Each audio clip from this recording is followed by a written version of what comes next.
You've announced that you're going to pay a dividend. It's got to be voted for. I'm assuming the shareholders will accept. That's unusual in this environment. There's an assumption because gold is up that junior explorers and developers will benefit, and they don't. It's the producers who will benefit far more quickly. Finally, a dividend-paying gold producer. To find out how they did it, watch this video. We spoke earlier to Cobus Loots. He's the CEO of Pan-African Resources, and we discussed their audited results, which came out today. Some pretty impressive numbers in there that they should be quite pleased. We also discussed their plans for the future growth of the business now that they're a mid-tier producer. We obviously discussed the dividend itself, and also a subject not often talked about, which is safety record and CSG. If you want to find out more, look in the description below, click on the relevant timestamp, and that'll take you to that part of the video. And if I could ask that you click the button in the corner of the screen to subscribe to our YouTube channel and click the notification bell if you want to see more videos like this. So let's find out what Cobus had to say. Good afternoon, Cobus. How are you, sir? Good afternoon. Thanks for having me. All good, thanks. Well, I'm looking at your executive officer statement here. We had a chance to quickly scan through this. Some great numbers on there. You must be very pleased. We are quite pleased, I have to say. So we've dug ourselves out of a hole, so to speak, to be honest. 2018 wasn't the best year for us. And I think this was a great improvement on pretty much all fronts. Definitely that. But let's before we kind of get into this, because I really want to look at some of these numbers because they look fantastic to me. Give us a 1-minute summary of the business for those new to the story, and then we'll tear into some of these numbers, okay? Great. So the company is Pan-African Resources PLC. We're a UK company, but we're South African based with all of our operations currently in South Africa. We have 2 large gold mining complexes. The first being Barberton Mines. Barberton Mines has been going for almost 130 years. So gold mining started in Barberton in 1886. So as I said, 130 years going strong. We've made some major improvements in recent years at Barberton. So we have the underground that we've been mining and will continue to mine for quite some time. And then we also have a tailings plant that produces ultra low cost ounces. So that's Barberton. The other complex is Evander. So Evander Gold Mines. The largest operation that we have now as part of Evander is the Kulu plant that we'll talk about, I'm sure, a bit later. So that also produces very low cost and low risk gold ounces. And then we have an underground operation that we're also in the process of developing further at the moment. Right, and I think during this conversation, I'd like, if we can, just talk about some of the growth stories in here as well that I've been reading about, Egoli, etc., and Royal Sheba. But let's start with these numbers because you've just presented these. I think in the climate that we were experiencing, you've produced some exceptional numbers there. You've got to be pleased. So, what stands out for you? Well, I think what stands out is the fact that we improved, number one, our safety performance in the year past. That's critical for us on a number of fronts. If we can't produce safely, we cannot produce. So I'm very happy to report that all of our safety statistics have come down in terms of incidents in the last year. That's a result of principally the Elekulu tailings plant, which inherently is just a lower risk operation, but then also a massive focus on safety schemes, safety initiatives across the group. So that certainly has come through. So safety box is never ticked. We have to continue to work on safety, but it was a good performance. Operationally, we exceeded our production guidance for the year past. That's obviously quite a positive. Actually, from all operations, we had an improved performance. On the cost side, from an all-in sustaining cost perspective, we reduced our costs quite substantially. So I'd like to say we're the lowest cost producer in South Africa as a group. Certainly, we're amongst the lowest cost at the moment. But not only that, we're also internationally very competitive. So our all-in costs, I think we came in at circa $980 an ounce. The international benchmark at the moment is just over 900. So 980 versus 900, not bad. And there is potential for us to bring down that cost further in the year to come. So overall, good performance. I'm also very pleased with the fact that we are proposing a dividend for approval at the upcoming AGM. I think that's positive. We had to suspend the dividend last year as a result of obviously gold price, what was happening at Evander, the substantial capital we were incurring on the construction of Elikhulu. So I'm quite happy that the dividend is back, albeit at a more modest level, but it's still, so 1% yield is not to be frowned at. All good news, it seems to me, but not without a lot of hard work from your team. And I noticed the first thing that you focused on there was safety, which again is kind of unusual. People usually stick that at the back of the presentation. Why is that such a big deal for you guys? Well, I mean, look, if you analyze it coldly, the world is changing, and as I said, if you can't produce gold safely, it makes it very difficult to produce. I mean, our people are our primary asset. That's in addition to our ore bodies and all of our other infrastructure. So we need to take care of our people from a health and safety perspective. Safety first, health also very important. So without our people, we can't achieve what we've achieved in the last year. Good. Okay. Nice to hear. So let's talk about productivity. You've increased your forecast. So you're going to be producing what, do you think, by the end of next year? We're guiding 185,000 ounces for FY20, which, as you said, is quite a big improvement on the 172 that we did last year. So that's going to be off the back of a number of projects. So number one, Elikhulu will produce now for a full year. We commissioned Elikhulu in September 2018. So we really only had the benefit of less than 9 months of worth of production from Elikhulu. We were obviously ramping up also.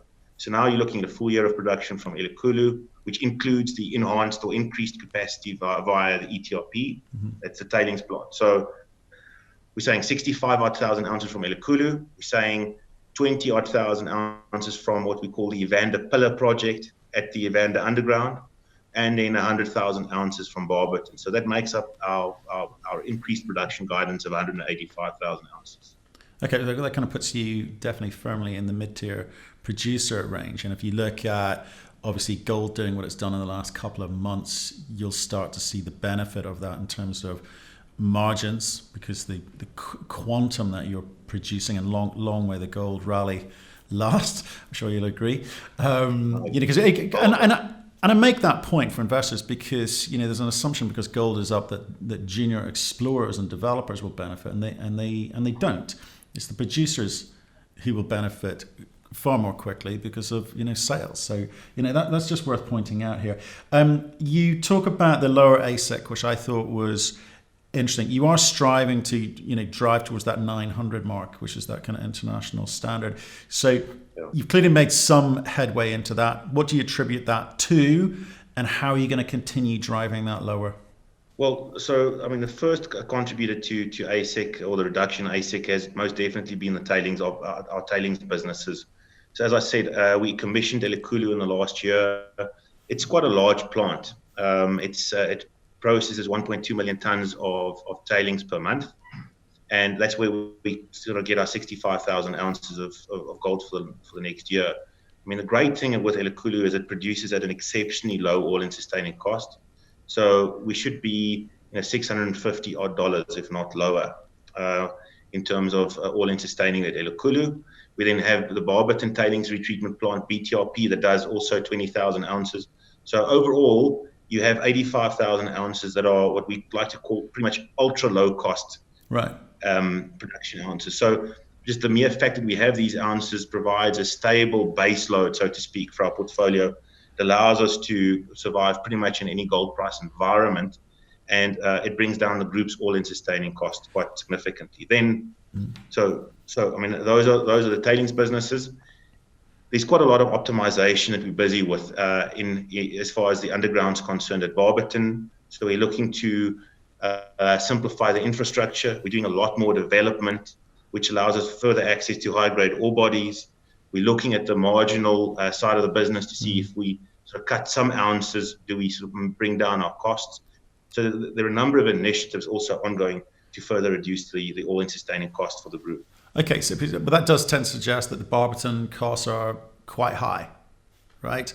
Well, the underground, so we have components, and if you look at our results presentation, Barberton Underground actually has let's call it different shafts with different cost structures. So the flagship underground business is Fairview. Now, Fairview has been going for many years. It's an incredibly high-grade ore body. It's on average sort of more than 10 grams a ton, but we get pockets of 100 grams a ton plus. The principal ore body that we mine at Fairview is the MRC. It has a life currently of 20 years, so it's a long life ore body. And we've been doing a number of improvements to infrastructure to ensure that we can continue to mine successfully, safely, profitably in years to come. So Fairview by itself is still a fairly low-cost producer. Then we have the more marginal ounces at Sheba and at Consort. So those are the ounces that we have to focus on and reduce the all-in sustaining costs. Right. So and with regards to Sheba, what's the chances of that making some kind of contribution this year? Well, Sheba certainly did make a contribution in the year past, but the focus is increasing that contribution. Right. Okay. So you'll see reference in the presentation to Royal Sheba. It's a project that we've been speaking about for some time. So I'd like to sort of look to see if we can get first gold out of Royal Sheba in the year to come. So by all accounts, I think Sheba should do better this year. Okay, and I'm sort of looking at, well, very quickly, let's talk about dividend paying, because you said that a second ago, my ears pricked up at that point, and I wrote it down, because that's unusual in this environment, okay? I know you have a long track record of paying dividends. You suspended it a year ago because of the project works, which I'd like to talk about in a second as well, but you've announced that you're going to pay a dividend. It's got to be voted for. I'm assuming the shareholders will accept. So, you must be pleased about that component too. What's made you do that? Well, as I said, it's a modest dividend versus what we've paid in the past. It's still it's still a yield versus having your money in a bank and in some jurisdictions earning a negative interest rate. So I think that makes it attractive. If you look at the way that, consider the way that we think about capital allocation. So let's say, our hierarchy of capital. The first is investing in our assets. So we have to continue to invest in our assets. Otherwise, we will not be able to continue to generate returns. The second consideration is balance sheet. So because of the project Elikhulu that we were constructing in the last year, our balance sheet is fairly highly geared, certainly more than what we'd like to see. So in the next year, we'd like to repay quite a lot of the debt we have sitting on the balance sheet. And then thirdly, it is providing a cash return to our shareholders in the form of dividend. So those are the three sort of main areas of focus. And then fourthly, once we've taken care of those, tick those boxes, so to speak, we also look at growth. Right. Okay. I think what strikes me about when we were doing the research for this is, South Africa's, mining is tough. Mining in South Africa is tough, right? But your track record of bringing projects online, I think when we talked a long time ago, I think off camera, and I was asking you about doing business in South Africa and what it was like, and you said, yeah, it is tough. But we deal with it. We're used to it. Tell people about that conversation, because I thought it was fascinating. Well, I've come to the conclusion that gold is so precious because it's so difficult to mine, regardless of where you actually sort of doing your mining. So South Africa has a fairly negative perception, I think, internationally, and some of it is justified and some of it potentially is not. So we have a long history of mining, certainly gold. I think more than 50% of all the gold that's been mined in the world has come from our country. We have great infrastructure, so we have access to power, we have access to technical skills.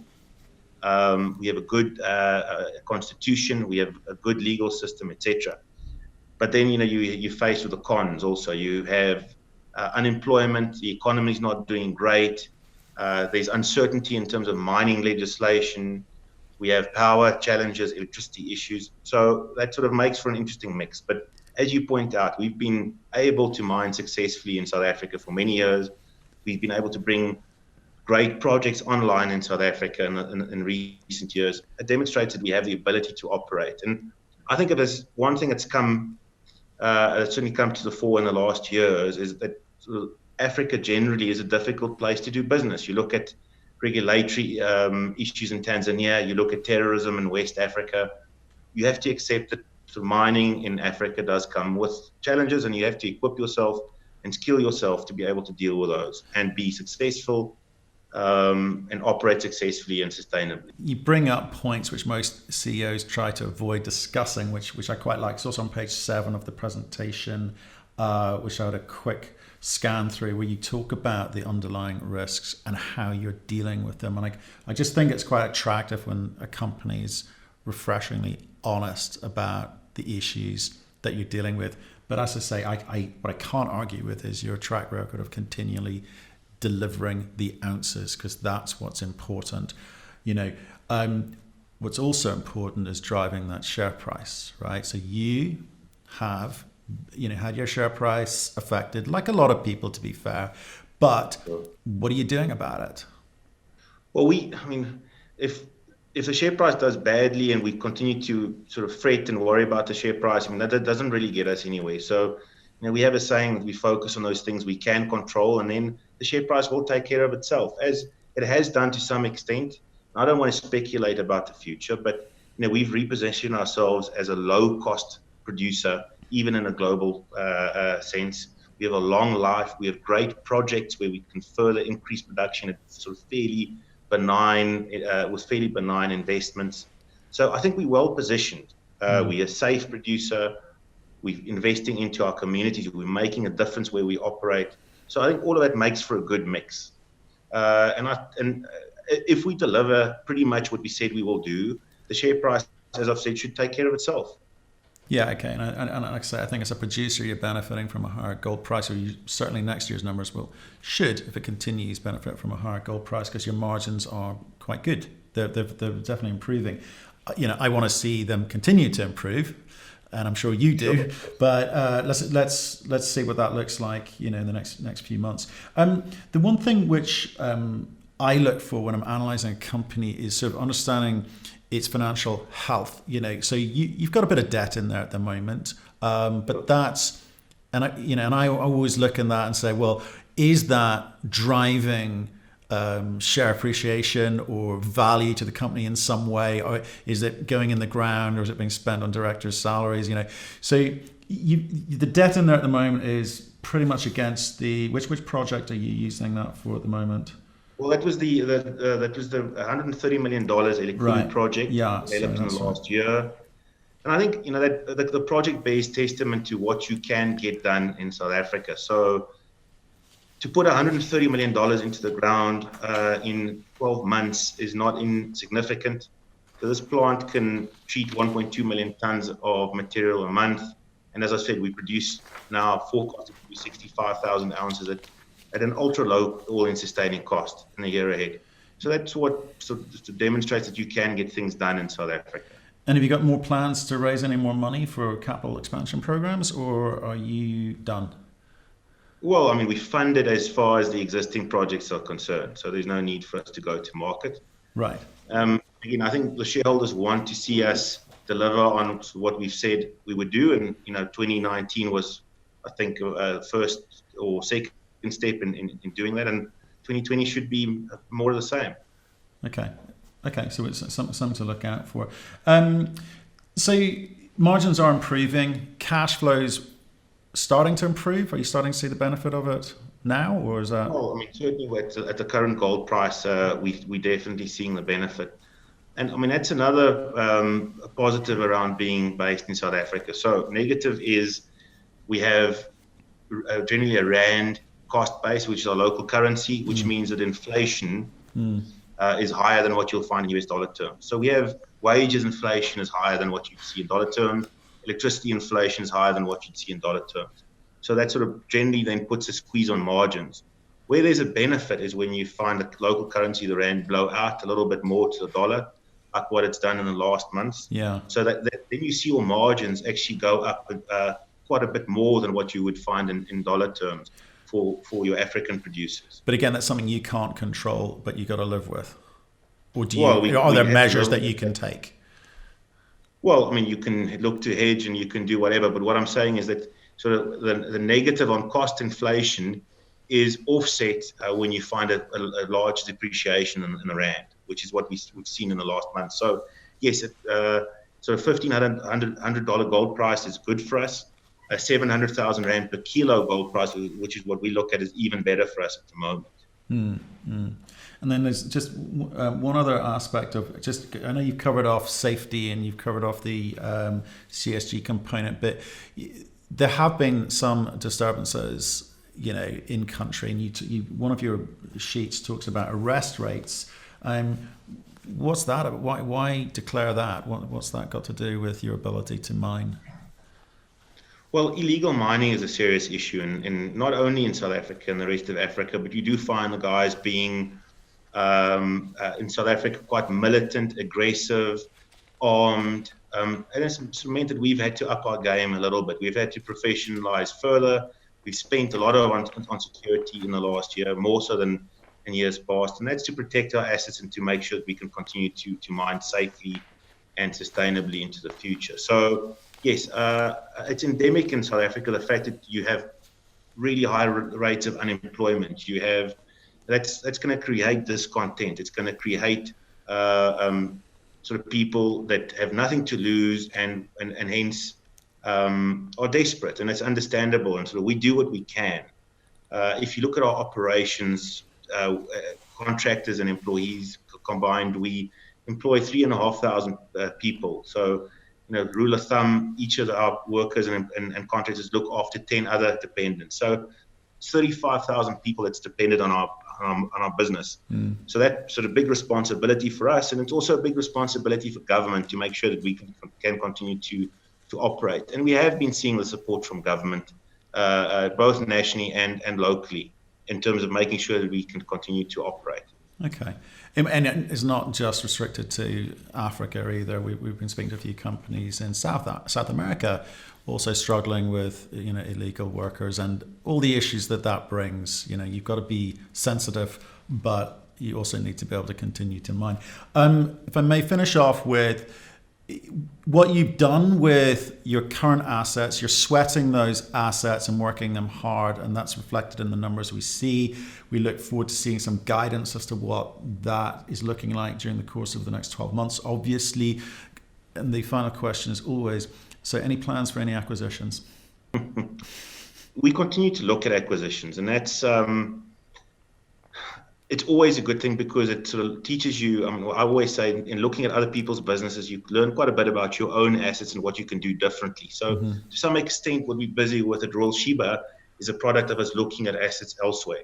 Right. So it's not a priority for us. If we only, as you say, sweat our own assets and we develop as we've set out in terms of our plans for the year ahead, you should see a nice appreciation in the value of the business. So an acquisition is not an imperative for us, and it comes down to meeting our capital return and hurdle requirements.